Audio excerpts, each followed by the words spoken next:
Good morning. So today we're looking at the importance of anger management. The importance of anger management. And the passage that we're looking at today is in Matthew chapter 5, verses 21 to 26. That's Matthew chapter 5, verses 21 to 26. And this is the words of Jesus Christ as spoken to his disciples on the Mount. You have heard that the ancients were told, "You shall not commit murder, and whoever commits murder shall be liable to the court. But I say to you that everyone who is angry with his brother shall be guilty before the court. And whoever says to his brother, 'You good for nothing,' shall be guilty before the Supreme Court. And whoever says, 'You fool,' shall be guilty enough to go into the fiery hell. Therefore, if you are presenting your offering at the altar, and there remember that your brother has something against you, leave your offering there before the altar and go. First be reconciled to your brother, and then come and present your offering. Make friends quickly with your opponent at law while you are with him on the way, so that your opponent may not hand you over to the judge, and the judge to the officer, and you be thrown into prison. Truly I say to you, you will not come out of there until you have paid up the last cent." Jesus takes anger management very seriously. For Jesus, the issue of our anger and the impact it has on other people and the relationships we have with them, he takes it as seriously as if we were to murder someone. So we need to listen to Jesus when he teaches us about the importance of anger management in our lives.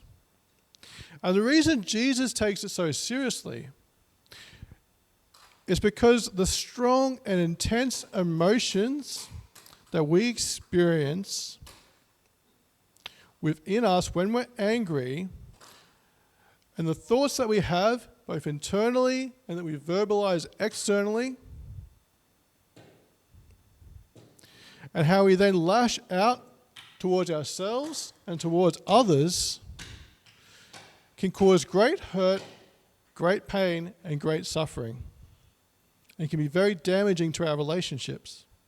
As Jesus' brother James says, "For a man's anger does not bring about the righteousness of God." You see, Jesus uses the phrase, "You good for nothing," and "you fool," as examples of the naming, blaming, shaming, and humiliation that we can inflict upon ourselves and upon others when we're angry. And these statements hurt. They cause serious hurt and pain and suffering.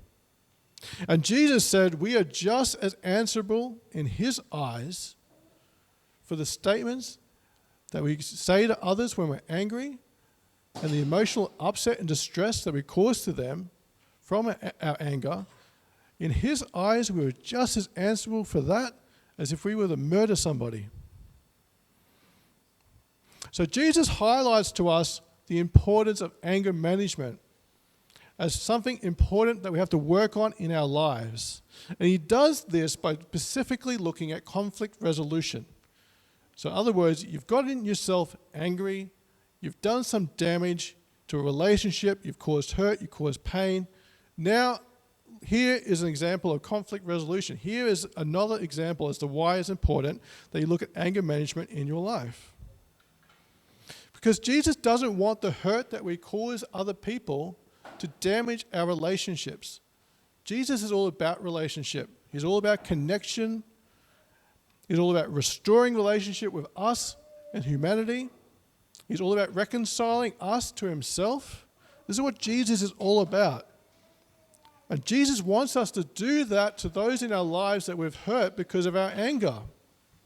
He wants us to reconcile the damage that we've caused to those relationships and seek forgiveness even before we come to Him to seek forgiveness for our actions.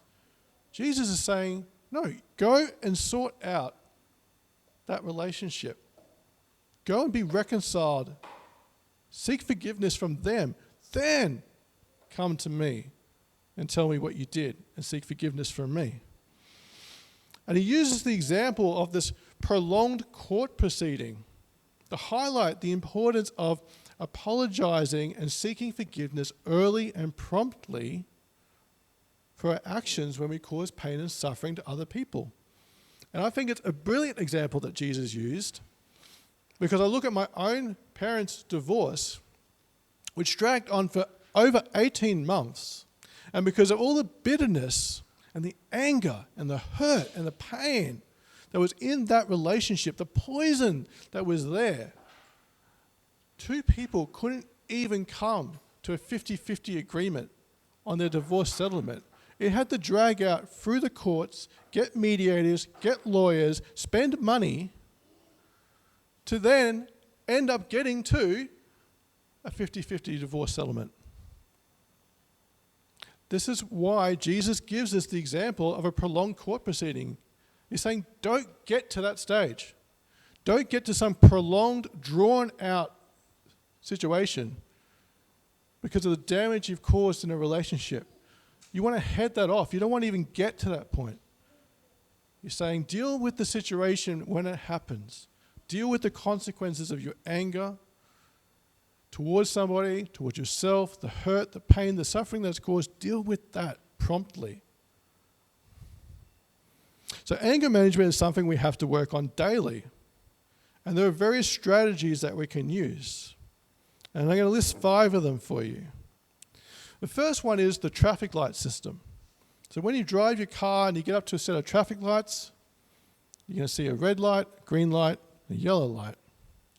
So anger is your red light.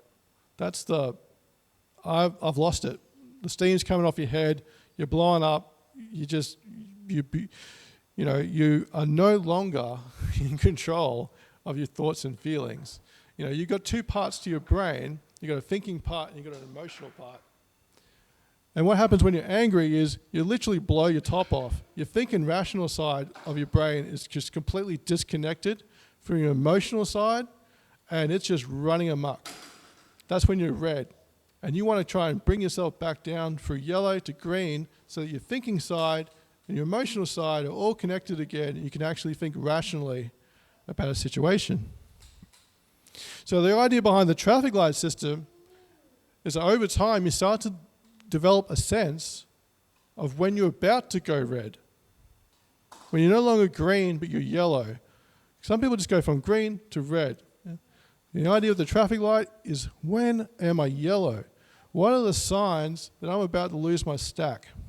What are the signs inside of me internally, physiologically speaking? Am I starting to get sweaty? Am I starting to get tight-chested? Am I stopping talking to somebody? Am I closing myself off? Am I not verbalizing anymore?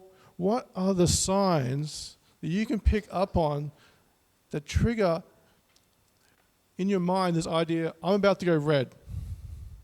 Because the idea is that once you can establish what that is for you, you can pull yourself away. And you can say, I can't talk to you right now. I need to take a break. I need to take a deep breath. I need to get myself out of this situation. Just give me some time to think, to chill, to digest, to calm down, to get down to green again, to have some composure, to get my thinking brain back on top and in control of my emotional part of my brain. And then we'll talk about it. Then we'll discuss the situation. So that's the traffic light system. But sometimes it's not about self-recognition about where things are at inside internally. Sometimes it's actually about just strategies that you can have in your life to prevent you getting angry as often or as severely. For example, daily relaxation and mindfulness techniques. This could be for you having a little quiet place set up in your garden or in your home. It's like your little sanctuary. You go in there, you rest, you meditate, maybe you journal if you're into journaling. This is a place where you can go where you're going to be feeling refreshed. You're going to relax. You're going to calm down. Maybe you'll do some deep breathing exercises. Maybe you'll do some meditation. Maybe you'll just put some tranquil music on in the background. And the idea here is that having these sort of practices in your life on a daily basis reduces baseline stress. So that when things come along in life, instead of you popping straight to red, you pop in the yellow instead. And you've got a chance to kind of bring yourself back down to green. Another idea is a mood diary. Some people aren't really in touch with their behaviors and their actions, their thoughts and their feelings. Sometimes they just do, or they just be. And when they're angry, they just don't know why. And if there's a habit of getting angry, maybe they just don't know why. And sometimes it's helpful for them to journal or diary situations. They go, I got angry today. What was happening? Well, so-and-so did this, or so-and-so said this, or so-and-so didn't do this. How was I feeling? How was I feeling before that happened? What was happening inside my body? Well, I was getting tense. I could feel my muscles tightening around my shoulders and my neck. I was getting really tired across my head. I was getting all sweaty. I stopped talking. I could feel myself just ruminating in my head. It was just like this chain of thoughts about how upset I was, and then I just lost it. Sometimes journaling these things can help you to see patterns in your life, triggers that come up repeatedly, situations where there's a certain language that you use or a certain language that other people use that triggers you. And sometimes you just need to take the time to build up that awareness so you can help manage your anger better. Another one is, once you've done that process and you've got a bit of an awareness of what your triggers are, to try and avoid them. So I know for my family, one of our triggers for why we might start to get angry or frustrated is a game called Super Mario Brothers. Sometimes you basically just got to go, that's it, we're going to save it, and we're going to walk away. It's too much. Our marriage is not going to survive. Our kids are going to need years of therapy. We just got to stop. Okay. For other people, it could be alcohol. I've known some people, and they go sobriety route, not because they've got anything against alcohol, but because they just notice that their lips are a little looser. Their thoughts and emotions, they haven't got as much of a handle on them. They're noticing the top of their thinking rational brain just loosening up a little bit on their emotional brain. And for them, they sort of go, okay, I'm just going to take a break from alcohol because I know I'm in more control of myself and more control of my emotions and my thoughts and my anger if I just don't have that substance in my life. So one important strategy is just removing yourself from situations and substances that trigger you or that set you up for angry outbursts. And the last strategy is listen to the language that you use. Listen to the sentence structures that you use with other people. Sometimes it highlights an underlying pattern of expectations not being met. And this can lead to somebody constantly getting angry. For example, if you're using language of they must do this, or people must do this, or they should have done that, it sets up an expectation that's not being met. And it doesn't give you any wriggle room in terms of how to cope with that, because you've set up an absolute. Other ways you might set up an absolute by going, they always do that, or everything is just bad, or terrible, or just stuffed. These absolute statements give you no wriggle room whatsoever. So consequently, you're just going to go from green to red straight away because it's an absolute. They didn't do it. Boom. I'm going to lose my stack. There's no room for you to have any yellow at all. So what you want to do is you want to change the language that you use. I would like you to. I would like it if I got some help. I would like it if people were supportive. I would like it if people did this. Other statements like, it's okay. It's okay that it didn't work out the way that I might have liked it to. It's okay that this situation has happened. Another statement might be, being angry right now is not going to help me deal with the situation that I'm in. I need to keep my rational brain on top, in control of my emotions. I need to think about how I'm going to solve this problem. Changing your language changes the expectations that you're setting up for people and situations.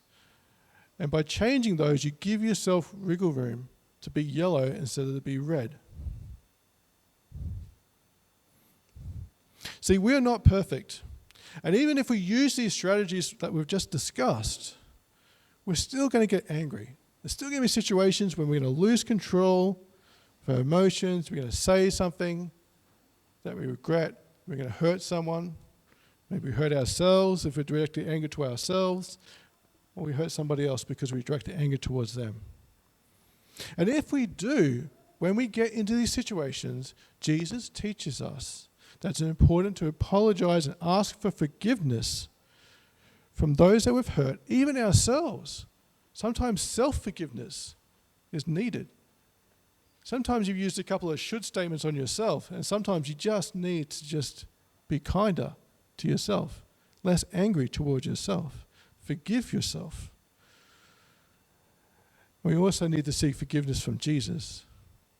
It's important that we continue to work on our anger and on our relationships because it's important to Jesus.